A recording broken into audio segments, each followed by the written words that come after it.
Kevin Condon was elected to Goose Creek City Council in 2016. Now he's asking residents of Goose Creek to give him 4 more years. I talked one-on-one with the councilman for this edition of Quintin's Close-Ups. And if you haven't already, subscribe to my YouTube channel and like Quintin's Close-Ups on Facebook. Councilman Kevin Condon, welcome to Quintin's Close-Ups. Hey, Quintin, thank you very much for having me. It's an honor to be picked as one of your close-ups, and I'm happy to be here. You're very welcome.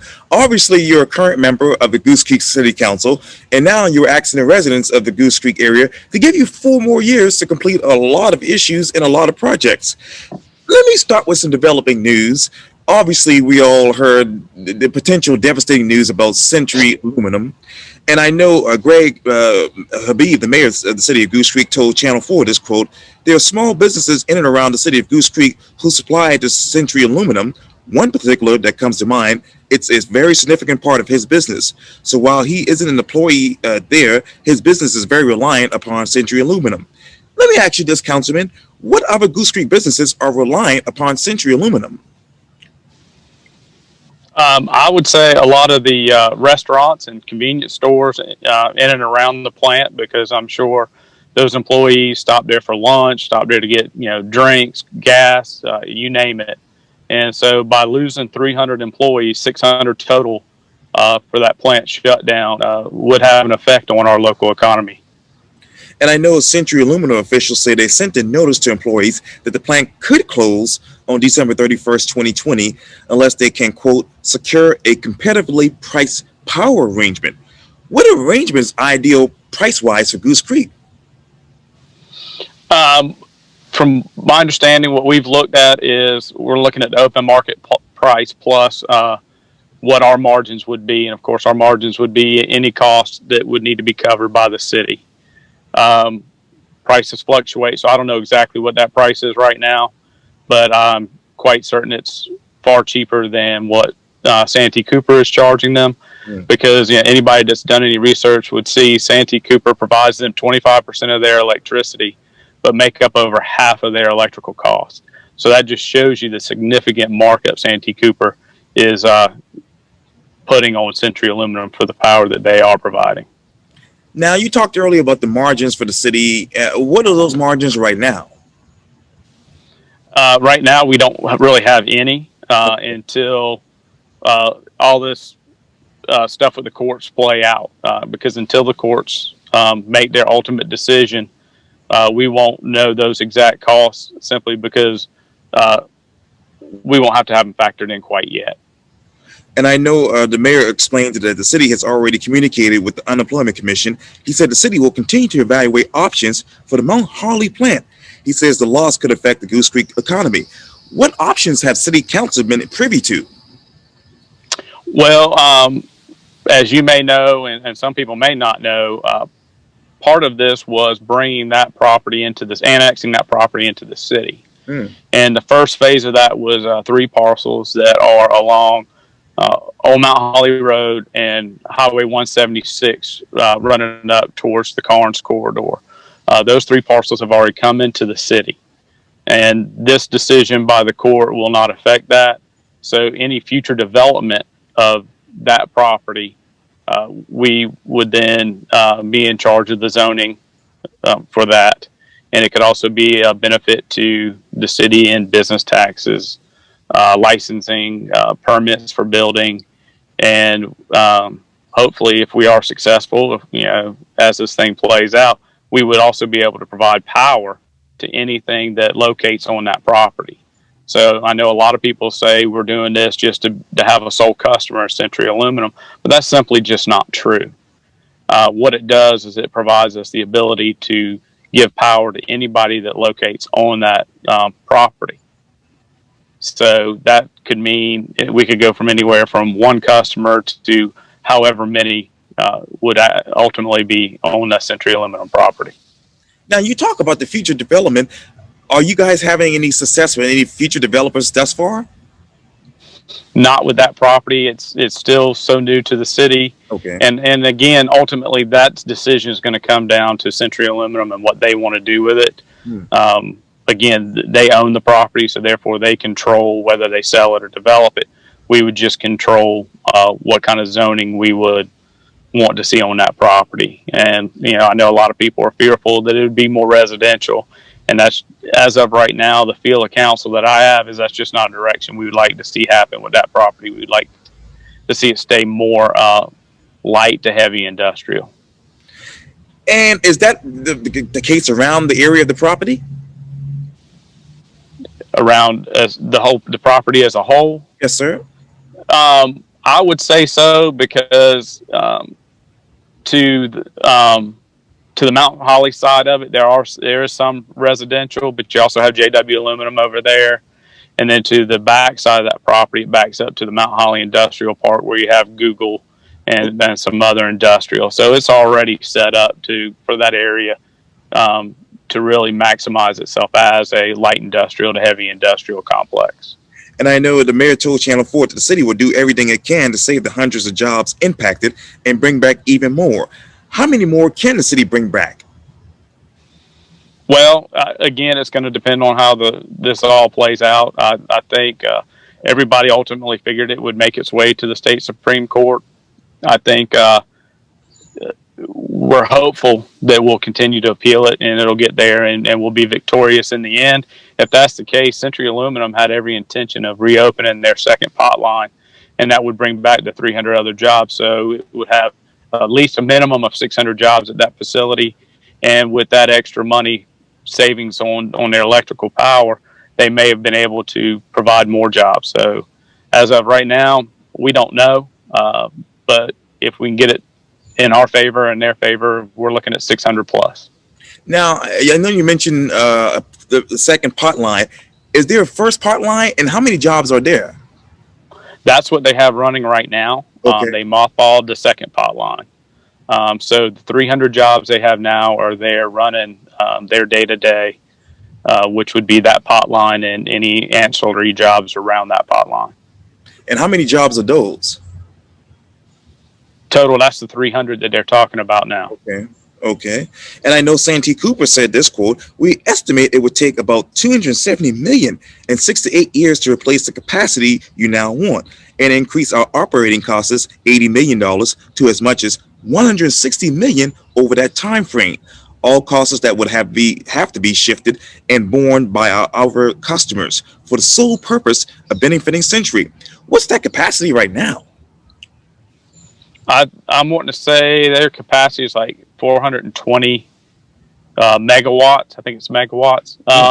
We had all this stuff surveyed and had an independent contractor come in. This is their specialty.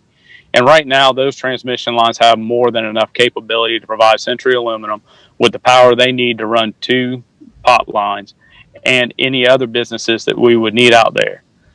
I think that's just more or less a scare tactic by Santee Cooper, because they want their ratepayers to believe that it's going to adversely affect them by losing Century Aluminum. And from what we've learned and the studies we've gotten, that's just not the case.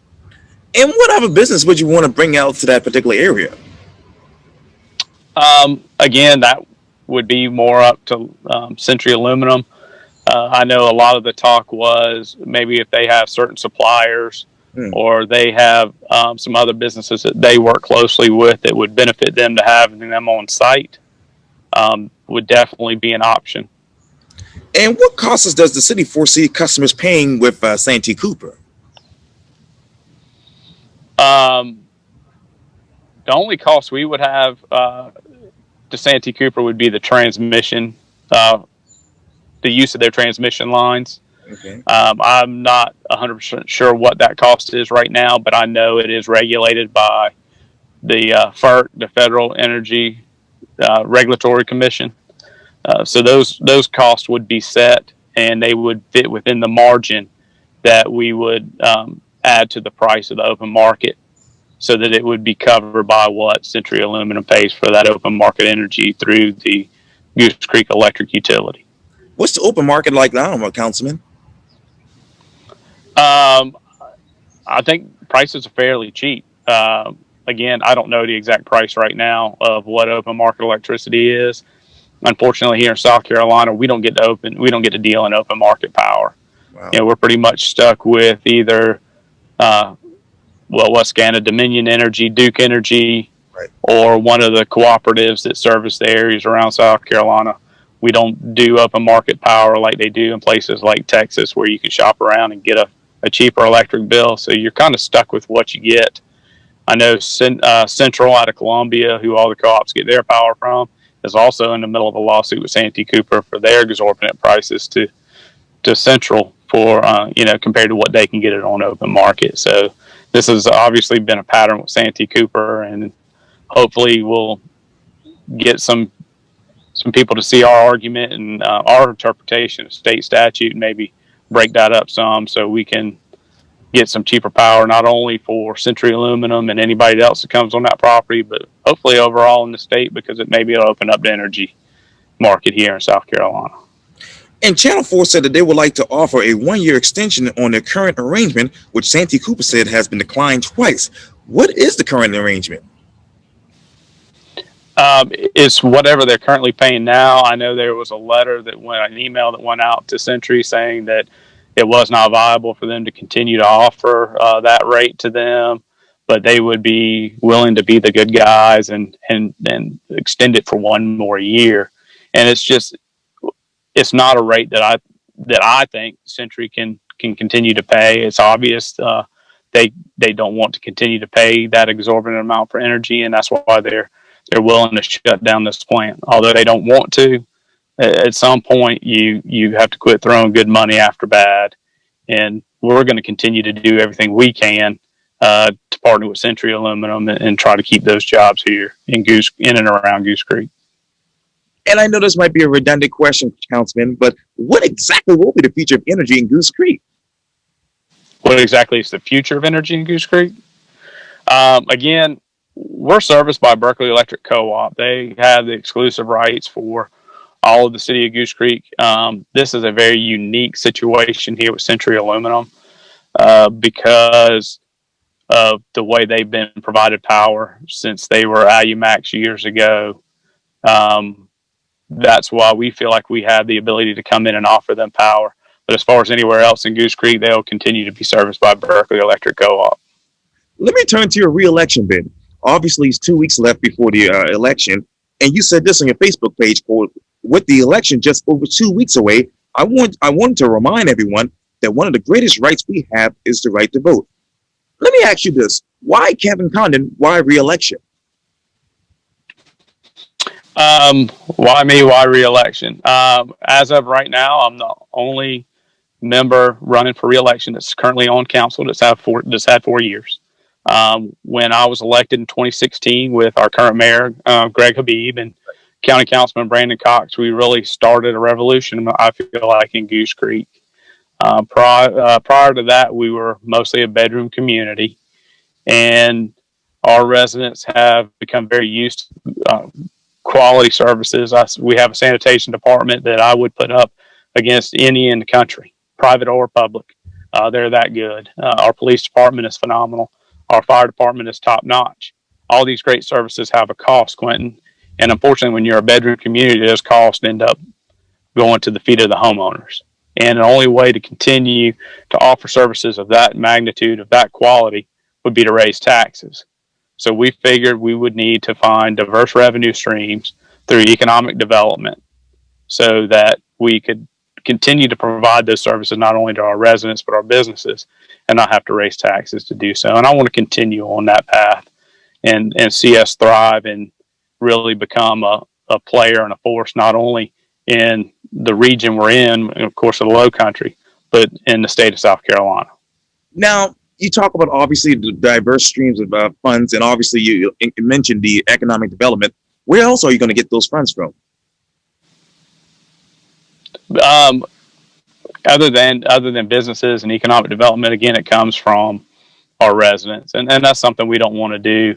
As the message that we've been putting out, Goose Creek is the 8th largest city in the state of South Carolina. We are highly educated, highly diverse, high income earning, and young. Our median age, male is 33, female is 31. We have median household income that is above Somerville, above North Charleston, above Charleston as a whole, and just, a couple of $1,000s behind Mount Pleasant. So we want to continue to bring businesses into Goose Creek because we want our residents, our highly educated, high earning, highly diverse residents, to be able to stay in Goose Creek and spend their money, spend their time, and just enjoy being at home. And a fun footnote, I was very excited about this, to hear about this, but Chipotle is coming to Goose Creek. Yes, sir. We are excited about that. We've got a new development coming right at the corner of Old Monk's Corner and St. James Avenue.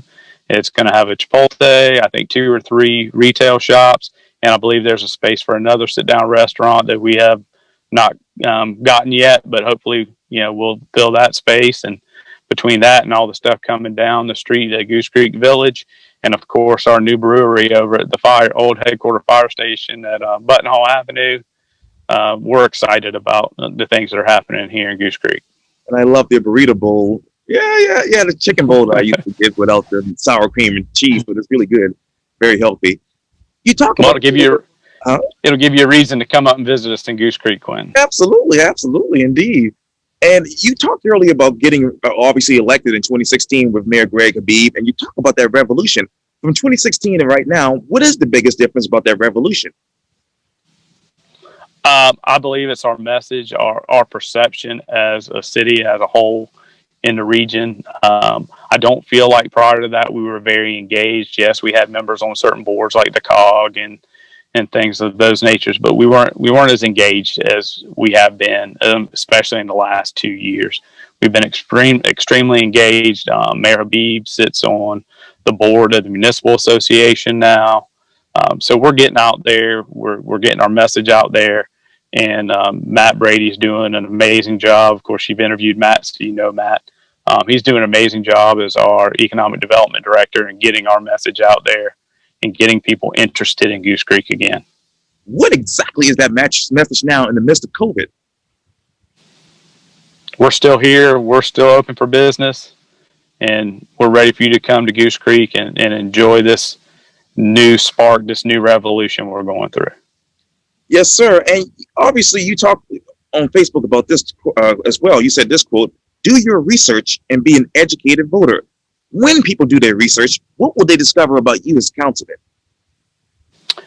They'll discover that I make informed, educated votes, and I do so with the best interest of the city, its residents, its businesses in mind. I always have Goose Creek in my thoughts and in my prayers, because this is where I've chose to locate and raise my family. My wife and I moved here in late August or early September of 2000. Since we've moved to Goose Creek, we've had 3 children. I've got a freshman at Clemson, a junior at Stratford, and a second grader at Westview. So, I mean, they're my heart and soul. They're the reason why I do this. They're the reason why I want to make Goose Creek the best place that it can be to work, live, and raise a family. Now, when it comes to Goose Creek, what type of research are you doing actually about the future of Goose Creek? Well, right now we're actually in the middle of our comprehensive plan. So we've hired an outside firm, and they've come in and they've interviewed all the members of council to see what our thoughts are about the direction we want to see the city go, which would be economic development, green space. Got to have green space, Quintin. Got to have a place for the kids to play. Sure. Our thoughts about recreation and the direction we want to go with recreation, and how they've done that part of it, and now they're working towards engaging the residents of Goose Creek. So we will take all the research that we get from them, and we'll form a great comprehensive plan, and we'll figure out how we want to grow Goose Creek, how we want Goose Creek to look over the next 10, 15 to 20 years, and work really hard to implement that plan. That's the type of research. Community engagement is probably the best research that we can do, and I really do enjoy getting out on different events and talking to the residents of Goose Creek and hearing their thoughts on how things are going and their thoughts on how they want things to look and direction they want them to go. Now, you talk about community engagement. You talk about obviously getting out and meeting with a lot of the constituents of Goose Creek. And I know you all don't want to get ahead of the comprehensive plan, but let's say if you were to interview some of these constituents, what would you ask them about what should be the future of Goose Creek? Um, right now, one of the biggest things would be recreation. Again, like I said, we are a very young community. Young communities have young children. We need something for the kids to do. We have an outstanding recreation department headed up by TJ Roston and his staff over there. They do an amazing job. Allison Carter has come on in the last year. She's our events coordinator. She has put together some amazing stuff for the residents of Goose Creek. So that's the type of stuff we've talked about with residents. A prime example of talking to residents, getting their feedback, and putting a plan in place. We're getting ready to have our second annual Goose Creek Christmas Parade. We're getting ready for the second year to put Christmas lights up on the light poles along 176. These were things that we've talked to the community about, and those were two of the biggest things. They said, hey, we want to bring that Christmas parade back, and why don't we do anything as far as Christmas lights and things for the city? So we heard them, we've done it, we're going to continue to do it and hopefully grow it. Another concern, Mr. Nash brought up to Mayor Habib in a council meeting, Goose Creek was built on the military, built on the Navy, because we had to shipyard at a weapons station out there and a shipyard right down the street. Why don't we do more for veterans?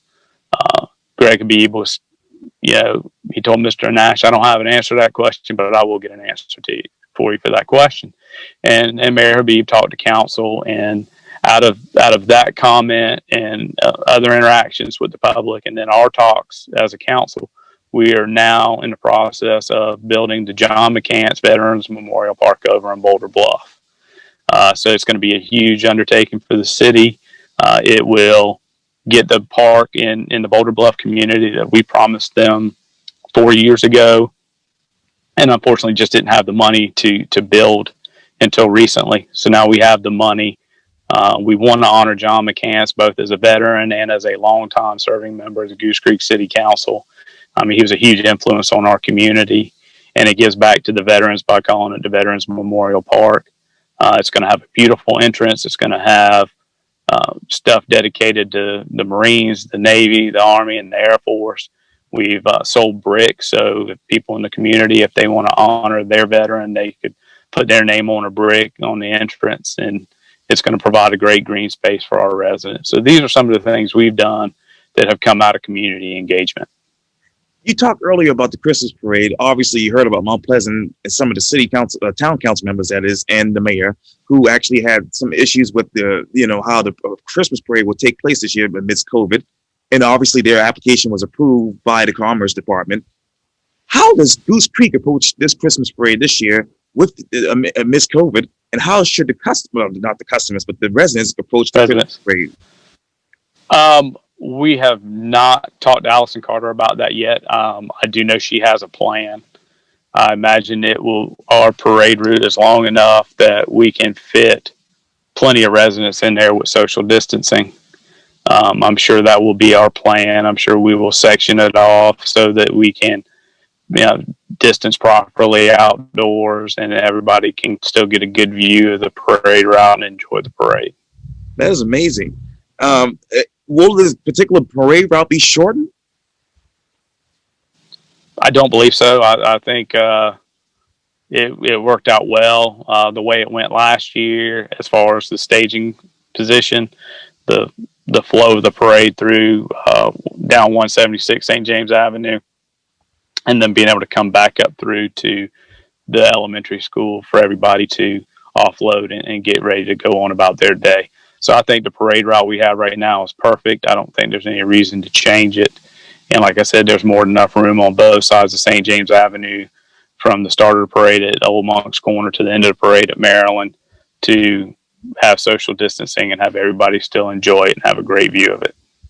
And let me get back to the reelection campaign. Obviously, your colleague, Councilman Jerry Tekak, who I've had on Quintin's Close-Up, said this about you, quote, Kevin has been an integral part of the success that Goose Creek has had over the past several years and has my complete support in his reelection bid.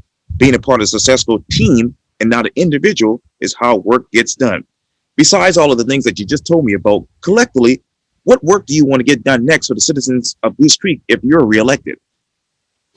Again, want to see John McCants Park through. It won't be ready yet before the election is over, unfortunately. But I want to see that get through. The other big thing on the agenda is getting Station 4 built out at Carnes. We need to get fire coverage out there to the people in that end of Goose Creek, to the new hospital out there. Right now, some people may not realize that we have a 2 rating on our ISO for our fire department, which is, outstanding. The best you can get is a 1. We were briefed by our interim fire chief, and he told us that in the process of getting this rating, we fell 4 points short of a 1 rating, which is amazing. There's only a handful of those in the state of South Carolina, and one of the biggest reasons was facilities and number of firefighters. And with that station out at Carnes and the number of firefighters and EMTs that it'll take to man that station, we feel very confident that the next time we go back for our rating certification, we will be a 1 rating for our ISO, which means insurance breaks for our residents and our businesses. Not only that, now it'll give us full coverage from end to end of Goose Creek and all through the middle. So that fire station is huge, and that's a big thing I really want to see get handled in my next term on city council if I'm fortunate enough to have the residents of Goose Creek reelect me. Now, how's insurance looking with number 2? Oh, it's still a great. You still get a great rate on that insurance, but everybody wants to be number 1, right? Right, Quintin. And there's only a handful of them in the state, and that's, if you can get that 1 rating, that's a feather in your cap, and I think our fire department deserves it. I think we need to do everything we can to give them the tools and things they need to get to that rating. You mentioned something very, very interesting. You said interim fire chief. What's the process of hiring a permanent fire chief right now for the city of Goose Creek? We've actually already hired him. Okay. He starts, I believe, at the beginning of November. Oh, good. Right. Our new city administrator, Ms. Ziegler, did a very fine job of looking for a new fire chief, finding one, and he is in the process of relocating to Goose Creek now. Wow. I hope and he will be introduced, and everybody will be able to meet soon. Oh, great. I hope to have him on Quintin's post-ups next year in 2021. But obviously, you received an endorsement from the chamber, and they said this quote, you said this quote, very excited and honored to be endorsed by the Charleston Metro Chamber of Commerce, who just moved over to Park Circle. You said this quote, strong economic development and a planned growth are vital to the future of Goose Creek. How do you hope to plan growth with smart growth? Well, again, it goes back to our comprehensive plan, which we talked about earlier. Right. And it also goes back to zoning. Cities use zoning to map out their city to make it look the way they want it to look. If you don't use proper zoning and you don't have a plan with zoning, then you have rampant residential growth. Unfortunately, I feel like in the early stages of Goose Creek, zoning wasn't used properly. If it was, I think we'd already have a downtown. But because of the way residential sprawl went with the city back then, it's made it very difficult for us to develop a downtown. Although that is something that all of us are working towards and hoping to be able to do here in the future. So yeah, using that comprehensive plan, using proper zoning is how you build a city and make it look the way you want it to look. Now, how do you want the downtown Goose Creek area to look? Well, right now, we're kind of looking at several different zones, commerce zones. We'll have one up at Carnes because of the way it was laid out by the Daniel Island Development Company and Matt Sloan. They've done a wonderful job up there in setting that area up for great economic growth. We are now working towards it in the Button Hall area, that fire station redevelopment into the Creek City Grill and Brewery. It was integral in that. Some of the things we've done, like passing the mural ordinance where they'll be able to paint them on buildings with the approval of council. that type of stuff we feel like will be a catalyst for building up that area and hoping to make it that downtown feel, trying to get it connected with the rest of the city. And you also said this about law enforcement on your Facebook page. You said this quote, "I stand firm behind our local law enforcement officers. I pledge not to vote in favor of any ordinances or resolutions that come before City Council now or in the future if I'm reelected that call for, quote, defunding the police, unquote.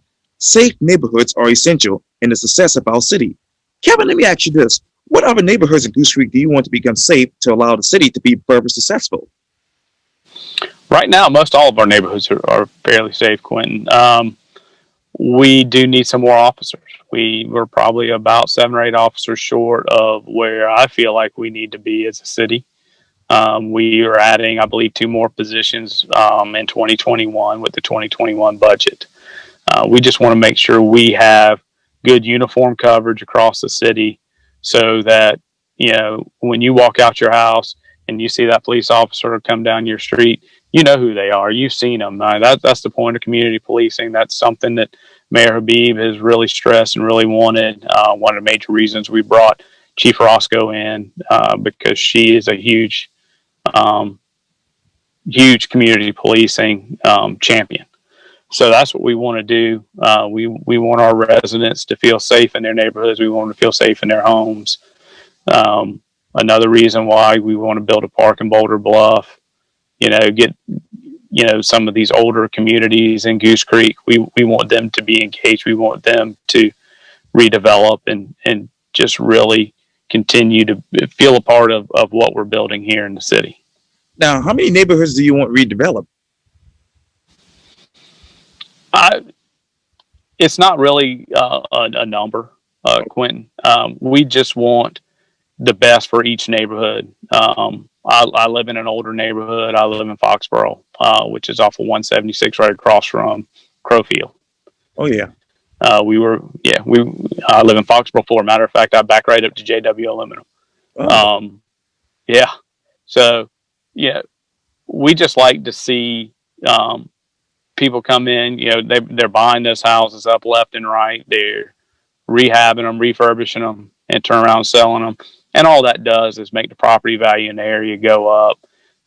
So these people that have lived here all these years and have done a great job with their homes, they're seeing the benefit of this type of redevelopment in their neighborhoods.